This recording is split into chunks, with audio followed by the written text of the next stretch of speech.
Dans cette serre nigériane de Jos poussent des poivrons. De plus en plus de poivrons, des poivrons désormais connectés. Une application et un logiciel reliés ont été créés par Stéphanie, jeune étudiante en pharmacie de 21 ans. Green Eden, sa marque, déploie un outil pour mieux lutter contre le changement climatique. Le matériel se connecte au logiciel. Nous plaçons nos sondes, les connectons au sol, les montons dans différentes zones de la ferme.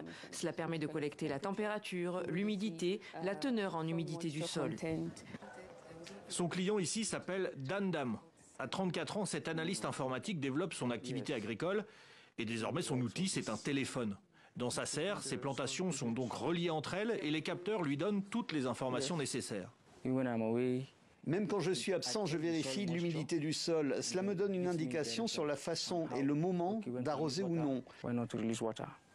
Je peux donc travailler à distance, appeler mon personnel et lui dire s'il faut arroser ou non. Cela m'a vraiment aidé. L'agrotechnologie avance très vite dans un pays géant où l'agriculture représente 20% du produit intérieur brut. Les nouvelles technologies, Stéphanie en est persuadée, sont le seul moyen de bien optimiser les périodes de sécheresse de plus en plus nombreuses. C'est un monde en pleine révolution. Tout change. Dans les 10 prochaines années, des outils vont devenir obsolètes. Et je vous le dis parce que tout, la technologie facilite tout. Alors pourquoi ne pas en profiter ? Pourquoi l'Afrique a toujours été connue pour être à la traîne? Nous ne voulons pas que cette histoire continue avec nous. Nous essayons de combler le fossé. Les applications et les logiciels de gestion pullulent dans les fermes. Ici, toujours à Jos, une région dédiée à l'agriculture au Nigeria, Merci a adopté Anatsor, un produit acheté 150 $.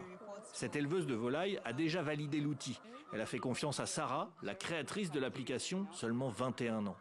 Merci n'a plus besoin de se lever la nuit pour donner à manger à ses poulets et leur niveau de stress a baissé, dit-elle. Ses pertes aussi, grâce aux notifications reçues sur son smartphone pour surveiller plus facilement et à distance les niveaux d'eau ou de chaleur. En une journée, nous pouvions enregistrer jusqu'à 10 poulets morts par jour. Et depuis que nous avons déployé Anatsor dans notre ferme, vous dormez, vous recevez des notifications sur l'état de santé. Vous recevez des notifications, vous devez changer l'eau et tout ça.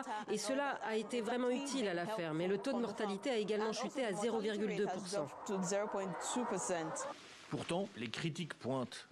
L'agritech ne respecte pas vraiment un monde agricole basé sur l'écologie. Et puis, toutes ces initiatives sont individuelles, pas étatiques. Comment former des agriculteurs à ces technologies quand l'immense majorité des zones rurales n'ont pas accès à Internet?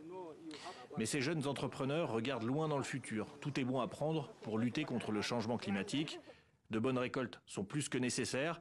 Selon le Programme alimentaire mondial, 33 millions de Nigérians auront besoin d'aide alimentaire en 2025.